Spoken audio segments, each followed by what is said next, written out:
on reprend le déballage.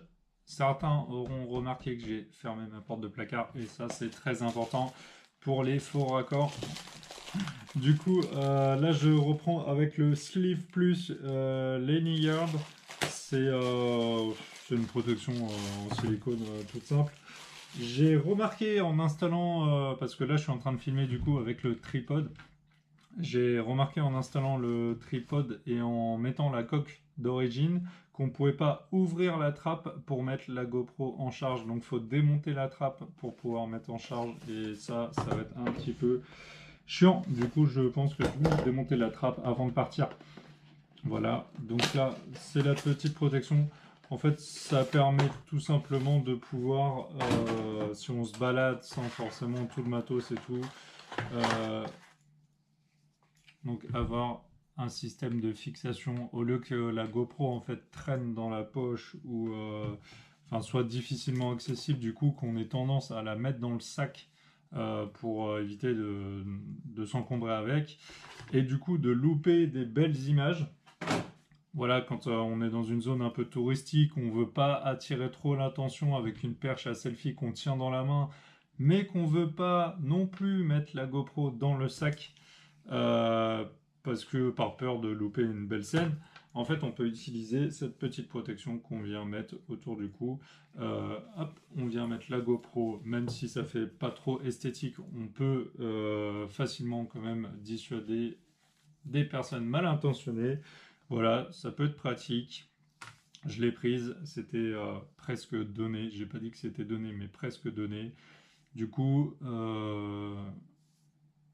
c'est pas mal. Donc voilà, petit accessoire supplémentaire. Là, on passe sur la fixation casque. La fixation casque.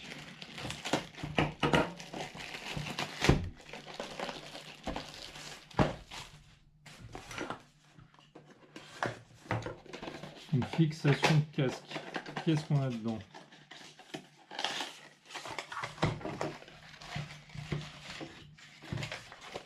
Voilà, donc tout se déplie, packaging pas mal.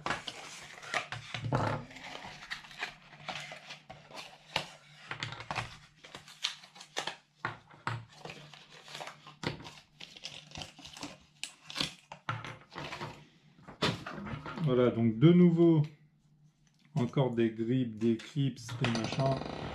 Donc les systèmes GoPro, mais sécurisés.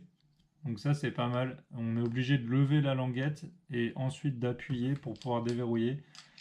Donc ça c'est très simple à mettre en place. On clipse. Une fois qu'on est au bout, on met la languette. Si on veut le retirer, on lève la languette et on fait le système inverse. Et donc ça c'est vraiment pas mal. Donc on a la fixation en fait pour pouvoir mettre la GoPro directement sur le côté du casque. Voilà, on peut la mettre directement sur le côté du casque ou on peut la mettre sur le casque. Donc ça c'est top. Plusieurs accessoires, ça c'est vraiment top. Donc là ça permet de pouvoir en fait mettre la GoPro retournée, voilà, sur le côté du casque. Ça c'est pas mal. Donc on voit bien, hein, on a différentes positions sur la boîte.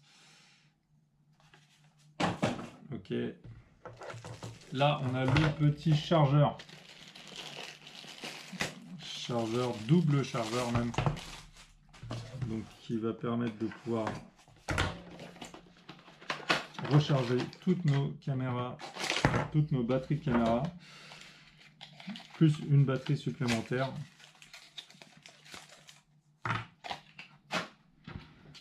Donc, comment ça marche? Donc c'est un chargeur qui fonctionne par USB, donc pas besoin de prise secteur, ça c'est un plus pour la moto. La caméra qui est bien de mon modèle, donc c'est pas compliqué en fait, on prend la batterie, on la glisse dedans, on branche et on charge. Voilà, là j'ai la deuxième batterie, je mets la deuxième batterie, on plonge dedans, donc les deux batteries sont dedans et on branche directement en fait à l'aide du petit câble sur l'allume-cigare. Ça permet de pouvoir charger de deux batteries. Et ce que je vous disais tout à l'heure, c'est ça, la petite languette. On s'en sert pour retirer, mais difficilement accessible s'il pleut, si on a les doigts mouillés, si on a de la graisse sur les doigts, si on a des gants. Et j'ai peur que dans le temps ça tienne pas. Mais bon, c'est un petit détail. Mais les détails font toute la différence. Qu'est-ce qu'on a d'autre dedans? Rien, une notice. Là on arrive sur la fixation guidon. La fixation guidon. Donc ça va être encore sympa à utiliser. Ce qu'il faut, c'est trouver de la place sur le guidon. Sur le vélo, il n'y a pas de souci. Sur la moto, c'est un peu plus compliqué. Trouver la place et trouver le bon angle aussi. Parce que moi, j'ai de la place sur mon guidon, mais en fait, c'est derrière ma sacoche de réservoir. Du coup, ça sert pas à grand chose. Donc là, on a deux types. Ça, c'est cool. En fait, ça, c'est sur les renforts de... Ce diamètre-là, il sert au renfort de guidon. Donc ça, c'est pas mal de pouvoir fixer dessus. Ou aux barres GPS. Il y a des barres GPS derrière les bulles. C'est le même diamètre. Donc ça, c'est cool. Sinon, attache guidon, classique, on dévisse. Voilà, donc c'est facile à installer, facile d'utilisation. Et encore deux systèmes d'attache. Voilà, donc j'ai pris en double pour pouvoir le mettre à la fois sur le guidon et sur un crash bar. Voilà, donc je vous fais pas la deuxième bien sûr. Ça c'est top, on met ça là. J'ai trouvé la fixation tout à l'heure, je vous disais sur une casquette. En fait, on peut directement venir clipser, si ça veut bien, voilà, fixer sur une casquette. Ce qui permet en fait de pouvoir, certes ça fait un peu con, mais filmer comme ça ou filmer comme ça, suivant les scènes qu'on veut faire. On peut également le mettre casquette à l'envers et installer ça dessus. Donc ça, c'est pas mal pour les porteurs de casquettes. Ici, c'est juste des fixations supplémentaires. Donc fixations supplémentaires qui, je vais pas vous les déballer, en fait c'est exactement la même chose, c'est ça, c'est des fixations comme ça en fait. Et ça permet de pouvoir orienter, pouvoir le fixer sur différents supports, parce qu'on a de nouveau des ventouses, donc enfin des ventouses, des autocollants, donc on peut les mettre... on peut les fixer vraiment n'importe où. Si je veux en laisser un fixe en permanence sur la voiture pour m'éviter de prendre à chaque fois la ventouse, et je peux. Donc ça, c'est pratique. Le petit bonnet, alors ça c'était un cadeau, hein. C'est pas moi qui l'ai pris, j'en ai rien à faire d'avoir un bonnet. Surtout en sortie de l'hiver, quoi.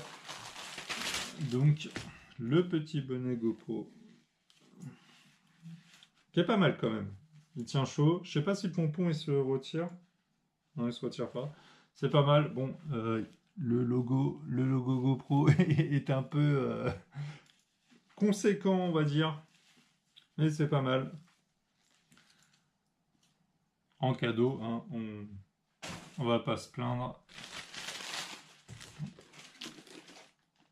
Donc ça, c'est la ventouse qui permet de pouvoir fixer la GoPro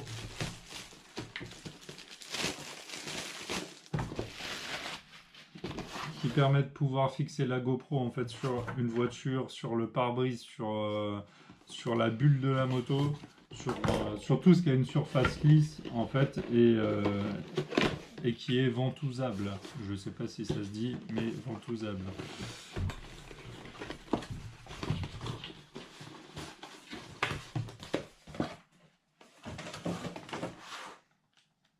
Voilà, donc la petite ventouse, on installe, on clipse, simple d'utilisation. Il y a juste en fait à installer.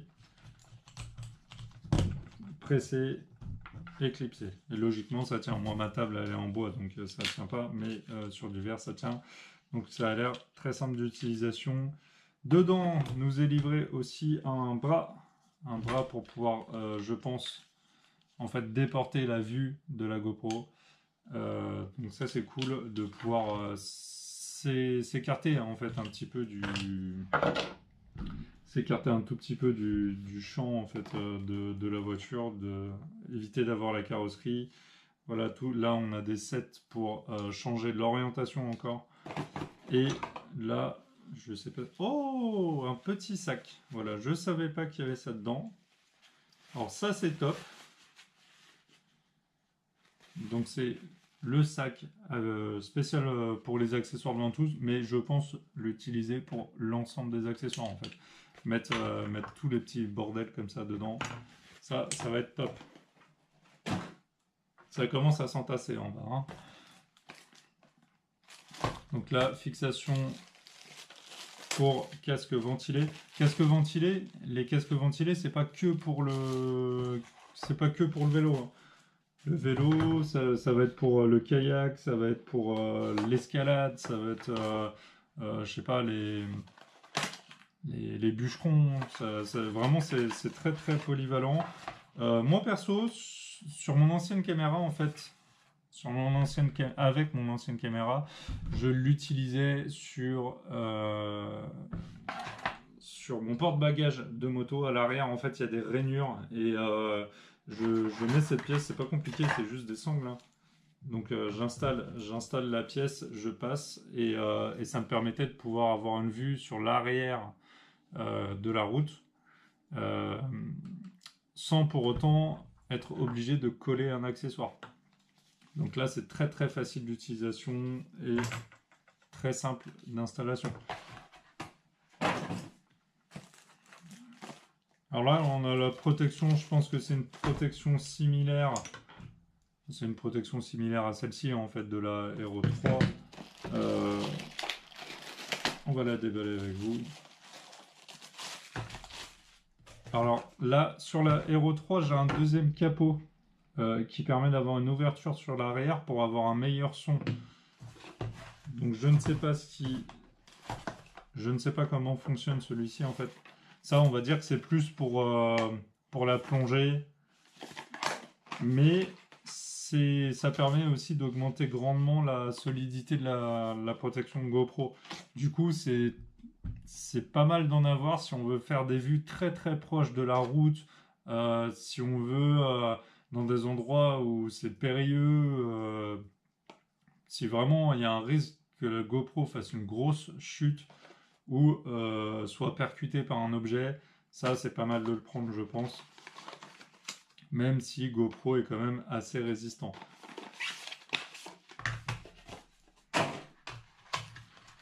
Donc on a encore de la visserie.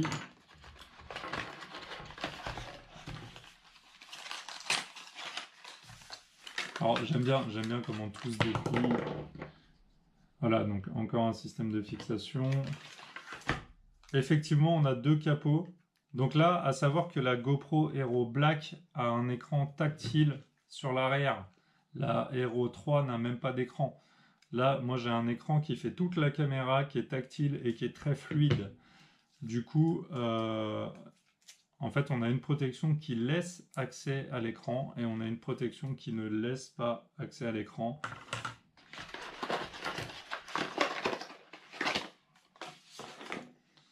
Voilà, donc la protection assez simple, je pense, d'utilisation. Voilà, on soulève. Alors, je ne sais pas pourquoi, on a un deuxième en fait écran. Donc là, il y en a un qui est waterproof backdoor. Ok, et l'autre qui est aussi waterproof. Donc je pense que c'est en cas de perte, c'est juste un écran de rechange. Ou c'est peut-être un écran qui est un peu plus profond. Non, même pas, c'est les mêmes. Non, c'est un écran de rechange. Donc, un écran de protection. Donc là, une protection toute simple en plastique très solide, étanche. Donc si on fait de la plongée ou si on fait des sports à haut risque, Ça, c'est pas mal. Et ça évite de rayer aussi l'écran. À savoir que j'ai vu sur le site GoPro qu'on peut rajouter des filtres. Donc pour ceux qui font beaucoup de vidéos sous-marines, on peut ajouter des filtres en fonction de la clarté de l'eau. Ça, c'est pas mal. Accessoire suivant. Donc ça, en fait, tout simplement, c'est des patchs supplémentaires. En fait, c'est ça. Hein. J'en ai pris plein pour pouvoir en fait les mettre, les coller partout, que j'ai pas à m'embêter, que je puisse fixer la caméra en 1 seconde sur la moto. J'ai juste à clipser. Je vais définir mes angles de vue avant le départ. Et en fait, ceux que j'ai pas définis, je les prendrai avec la perche à selfie ou je les prendrai avec d'autres systèmes. Mais là, je veux vraiment en mettre sur mon vélo. Donc là, je veux pouvoir en mettre 2-3 sur mon vélo, je veux pouvoir en mettre 2-3 sur ma voiture et je veux pouvoir en mettre 2-3 sur ma moto. Comme ça, j'aurai vraiment tous mes véhicules qui seront prêts. J'ai juste à prendre ma caméra quand je pars en voyage, quand je pars en week-end ou quand je pars juste pour une séance de sport d'1 heure. J'ai pas à me dire ouais mais je dois prendre ça. Non, je prends juste la caméra, j'ai juste à la fixer et puis voilà, c'est réglé. C'est pour ça aussi que j'ai pris pas mal d'accessoires. Donc là on a terminé. Il n'y a plus rien. Non, on a terminé. Voilà, merci de m'avoir suivi. Je pense que j'ai été assez clair et j'ai montré tout ce que je pouvais montrer. Voilà, n'hésitez pas à mettre un petit commentaire dans la vidéo, enfin sous la vidéo, un petit pouce bleu si vous voulez. Si vous voulez me suivre aussi, sachant que je pars à Dakar à partir du 9 mars si tout va bien, n'hésitez pas à vous abonner. Comme ça, vous pourrez suivre toutes mes aventures. Je ne garantis pas de pouvoir mettre des vidéos en live, pouvoir faire des vidéos, je le ferai sûrement tout le montage au retour. Là, je vais plutôt me concentrer en fait sur mettre un peu de texte, une image, mais dès que je peux, je fais le montage et j'envoie tout ça sur YouTube, Facebook, sur tous les réseaux sociaux. Voilà, merci de m'avoir suivi et on se retrouve pour un prochain épisode. Ciao!